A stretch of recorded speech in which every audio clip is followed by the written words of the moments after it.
بسم اللہ الرحمن الرحیم، شروع اللہ کے نام سے جو بڑا مہربان نہایت رحم والا ہے۔ والفجر فجر کی قسم، وليال عشر، اور 10 راتوں کی، والشفع والوتر، اور جفت اور طاق کی، واللیل اذا یسر، اور رات کی جب جانے لگے۔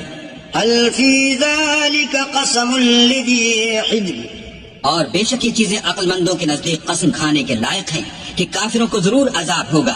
علم تر کیف فعل ربک بعاد، کیا تم نے نہیں دیکھا کہ تمہارے پروردگار نے عاد کے ساتھ کیا کیا؟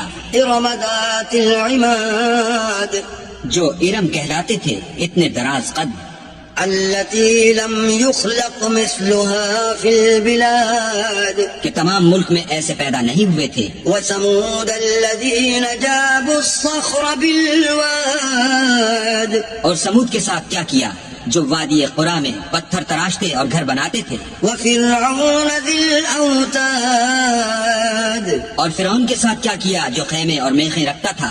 الذين طغوا في البلاد، یہ لوگ ملکوں میں سرکش ہو رہے تھے فأكثروا فيها الفساد، اور ان میں بہت سی خرابیاں کرتے تھے۔ فصب عليهم ربك سوط عذاب، تو تمہارے پروردگار نے ان پر عذاب کا کوڑا نازل کیا۔ إن ربك لبالمرصاد، بے شک تمہارا پروردگار طاق میں ہے۔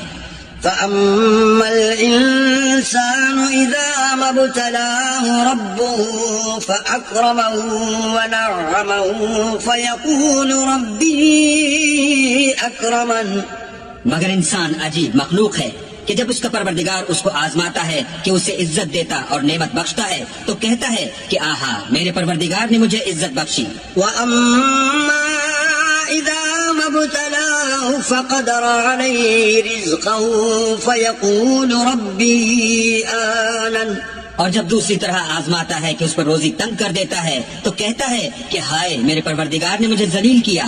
كلا بل لا تكرمون اليتيم، نہیں بلکہ تم لوگ یتیم کی خاطر نہیں کرتے، ولا تحاضون على طعام المسكين، اور نہ مسکین کو کھانا کھلانے کی ترغیب دیتے ہو، وتأكلون التراث أكلا لما، اور میراث کے مال کو سمیٹ کر کھا جاتے ہو، وتحبون المال حبا جما، اور مال کو بہت ہی عزیز رکھتے ہو۔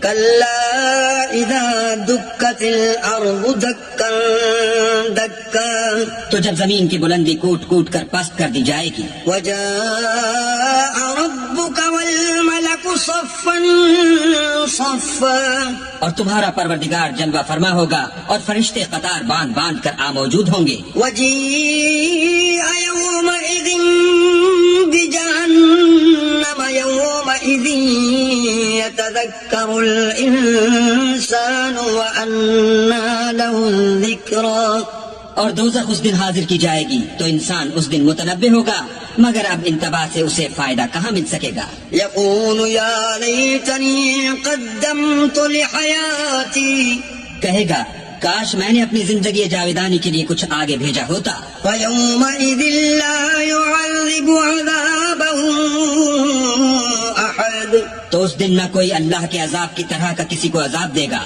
ولا يوثق وثاقه أحد، اور نہ کوئی ویسا جکڑنا جکڑے گا۔ يا أيتها النفس المطمئنة، اے اطمینان پانے والی روح، ارجعي إلى ربك راضية مرضية، اپنے پروردگار کی طرف لوٹ چل، تو اس سے راضی وہ تجھ سے راضی، فادخلي في عبادي، تو میرے ممتاز بندوں میں شامل ہو جا، وادخلي جنتي، اور میری بہشت میں داخل ہو جا۔